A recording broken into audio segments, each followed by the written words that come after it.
Bonjour à toutes et à tous, ici Julien Flo du site graphceobourse.fr. Et donc cette semaine on fait le point sur les indices, notamment le CAC 40.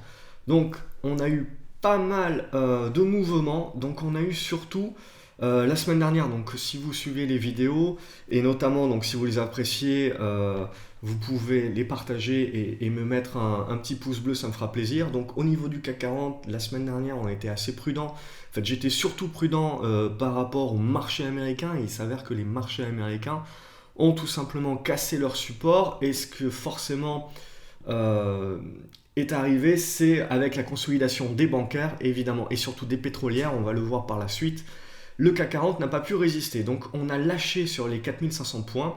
Et donc sur la cassure des 4500 points, évidemment, on a envoyé notre signal de correction.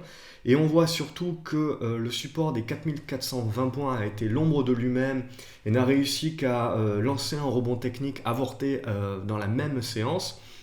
Donc avec cette mèche haute ici, donc évidemment négatif, pour tout de suite en fait aujourd'hui rompre par le bas donc ces 4400 points et venir chercher donc la zone des 4350 à 4370. On a une mèche basse, ce qui veut dire qu'on a une tentative des acheteurs de contrôler la baisse maintenant, et on est en train tout simplement de revenir donc sur cette oblique, on la voit verte haussière, donc dans la zone des 4340 points, 4350 points.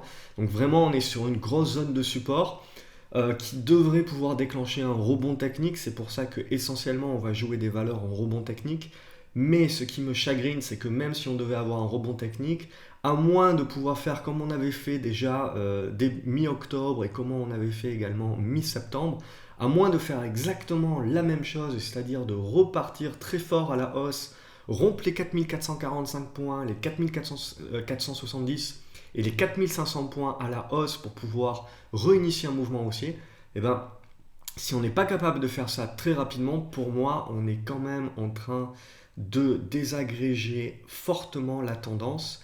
Et sous les 4470 points, je reste très très pessimiste, même si je pense qu'il y a des rebonds techniques à pouvoir jouer la semaine prochaine, tout du moins en début de semaine. On voit donc que sous 4445, 4470 points, ça commence à devenir très très compliqué pour l'indice CAC 40. Si on regarde justement au niveau du Brent, on le voit, on est revenu rompre les 50 dollars ici à la baisse et donc initier sans même l'ombre d'un mouvement et d'un rebond un retour sur la zone des supports des 46 dollars, 47 dollars, ce qui devrait permettre d'initier un rebond technique, mais on le voit maintenant sous 50 dollars, dans l'incapacité du pétrole de remonter au-dessus de 50 dollars, eh ben on est tout simplement en train de faire un petit retournement de situation. Donc négatif également sous les 50 dollars. Méfiance. Au niveau du cuivre, par contre, donc vous le savez, on était dans un triangle symétrique. Le cuivre a rebondi une nouvelle fois sur son support oblique, a rompu une nouvelle fois son niveau pivot des 2150 dollars, et je vous disais à identifier donc notre oblique résistance qui est tout simplement en train de rompre par le haut. Donc le cuivre, lui, est en train de mettre en place un signal d'achat et un signal de retournement haussier. Au niveau du maïs également, sous les 360 dollars, on est toujours dans cette phase de consolidation et de congestion. Il faudrait remonter au-dessus des 370 dollars pour qu'on ait les matières premières agricoles d'une manière générale qui remontent la pente. On a exactement la même chose sur le blé. Donc ce que l'on attend, c'est une rupture haussière des 430 dollars pour initier la continuation du rebond haussier vers les 450 dollars, mais ce n'est qu'au-dessus, on le voit, de ce niveau des 450-460 dollars qu'il deviendra intéressant d'avoir un retournement haussier. Au niveau de l'or, donc, sans surprise, qui dit regain de doute et d'incertitude sur le marché action dit regain de forme au niveau de l'or. Donc on a tout simplement, on s'est servi, on le voit, de ce support oblique comme de support. On a rompu à la hausse le niveau de résistance que je vous avais donné la semaine dernière des 1290 dollars. Et surtout, on est revenu bien au-delà de ce que je pensais que le rebond pouvait faire, c'est-à-dire bien au-delà des 1300 dollars. Donc on est revenu sur ces 1300 dollars. Ce qui va m'intéresser maintenant, c'est les 1320 dollars. C'est-à-dire que tant que l'on reste sous ces 1320 dollars, on reste tout de même dans une tendance qui est plutôt à la stagnation et à la consolidation. On voit entre les 1320 dollars et les 1250 dollars. Pour vraiment réinsuffler un courant acheteur sur l'or, il faudrait redépasser 1320 $. C'est pour ça que je pense qu'on a également une fenêtre de tir à jouer un rebond technique sur les indices actions, car l'or également devrait trouver un niveau de résistance assez fort, tout comme l'euro-dollar également qui est reparti très très fort, bien au-delà, surtout c'est la rupture, on le voit, de la moyenne mobile à 20 jours qui a déclenché la hausse. Et là on est en train de revenir sur une zone de forte résistance, donc dans la zone des 1,1150, on le voit, 1,1160. Ça devrait bloquer les cours pendant un moment qui devrait consolider, et cette consolidation devrait également être plutôt en faveur d'un rebond technique. Par contre, on le voit, on est dans un biseau descendant donc sur l'euro-dollar. On a cassé également notre résistance sur le RSI, donc on est vraiment plutôt dans un rebond qui est puissant et qui n'est pas à prendre à la légère, d'où également mon sentiment de dire ok, rebond technique très certainement la semaine prochaine, mais après ça risque d'être un petit peu difficile, donc méfiance. Et ce que j'aime bien faire dans ces moments justement de doute, c'est de continuer à acheter les actions et à jouer des rebonds techniques. Donc on est essentiellement sur du court terme, donc on ne conserve pas les titres. Les personnes qui ne peuvent pas suivre au jour le jour, etc., il vaut mieux rester à l'écart. Et les personnes qui se mettent sur les rebonds techniques, oui, on se met sur des rebonds techniques, mais on ne met pas l'intégralité de son capital. Donc on essaye justement de faire du money management et de faire de la gestion de risque, non pas en mettant des stops serrés, ça c'est une des façons, mais également en réduisant la taille de ses positions. Donc ça c'est important. Si on regarde au niveau du Dow Jones également, on est dans la même situation, donc on le voit.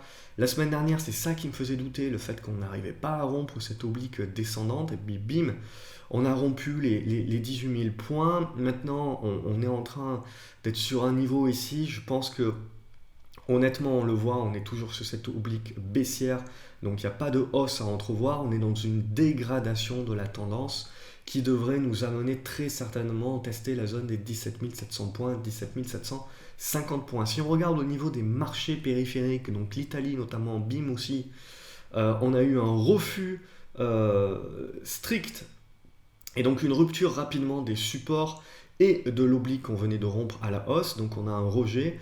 Évidemment, on reste pour le moment dans une capacité de faire un rebond technique, donc on reste au-dessus des 16 200 points.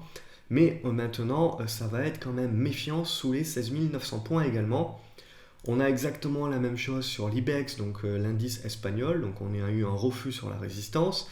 On est en train de revenir, on le voit dans la zone des 8 700 points, dans une zone de support qui devrait permettre au moins de mettre en place un rebond technique. Mais sous dorénavant les 8 960 points, on restera également là un petit peu sceptique. Le Nasdaq, le déclencheur de tout ça en fait, c'est le Nasdaq 100. Donc on le voit, la semaine dernière, je vous avais tracé ce triangle symétrique ici sur le RSI, il a été rompu à la baisse. Donc on a rompu notre support oblique ici, et puis pouf, c'est parti d'un coup, on le voit, la MACD est passée négative. Donc là, franchement, on risque d'avoir un rebond technique dans cette zone, on le voit, des 4660 points. Mais ça sera qu'un rebond technique, puisqu'on le voit, la tendance quand même est très dégradée maintenant, dorénavant, sous les 4800 points. On a les élections US à partir du 8 novembre. Même si Hillary Clinton est élue, je doute que ça retourne les marchés de manière durable. Donc je pense, voilà, on va certainement avoir un rebond technique, mais il va falloir vraiment observer ce rebond technique de près. Et je reste plutôt sceptique, et plutôt ce rebond technique devrait échouer et relancer la baisse. Et donc c'est plutôt dans cette zone, on le voit au niveau du Nasdaq, des 4580 points, 4600 points, que l'on aurait potentiellement un support intéressant à jouer. Encore une fois, je pense qu'on peut rebondir et certainement construire une autre figure. Donc ça sera observé avec attention. Au niveau du Japon, on a exactement la même chose sur tous les indices. Donc également un rebond technique qui devrait s'initier. Mais là aussi, il va falloir observer le rebond technique et la force de ce rebond technique pour pouvoir dire si c'est un rebond technique uniquement court terme et donc on est face potentiellement à un retournement beaucoup plus majeur et à une correction beaucoup plus majeure, ou si au contraire c'était juste une crise d'incertitude court terme. Donc au niveau du Portugal également, on a exactement la même chose, on le voit, pim, refus sur les 10 300 points, et ça a été très très violent ensuite, on le voit sur les ruptures des supports, ça a été très très violent. Là aussi on voit, sur la base des 9690 points, on a un bon support qui devrait initier un rebond technique, mais sous les 10 000 points également, on restera sceptique. Et on a pour finir la même chose sur le S&P, on le voit, le S&P devrait se servir de cette zone ici des 2075 points, 2080 points, on le voit, comme de zone de support, mais on a rompu notre biseau descendant à la baisse, donc dorénavant, le rebond technique oui, mais ça serait très certainement un retracement, et tant de toute façon qu'on est sous les obliques baissières au niveau du RSI, il n'y a pas de quoi être positif. Voilà ce que l'on pouvait dire sur les indices. Donc le grand mot c'est prudence. C'était déjà mon mot la semaine dernière, mais là c'est avéré dorénavant. Donc essentiellement on devrait pouvoir avoir un rebond technique dans les jours à venir, dans les séances à venir sur les indices. Mais ce rebond technique, il ne faudra pas hésiter à prendre vos profits, car on est passé maintenant sous des niveaux importants des supports qui deviennent résistance, et donc si elles sont validées en tant que résistance, on est plutôt face à une dégradation de la tendance. Donc on suivra ça à partir de lundi ensemble et au jour le jour sur gravecobourse.fr. Si la vidéo vous a plu, merci de mettre un petit pouce bleu et un like, ça me fait plaisir. De la partager également avec vos amis ou avec les personnes que vous pensez que ça peut intéresser. De rejoindre la page Facebook également pour chatter en direct sur potentiellement la suite à donner aux indices et aux actions. Et il y a une deuxième vidéo à paraître également qui est plus elle tournée sur les actions. Je vous souhaite un excellent week-end, je vous dis à lundi. Salut!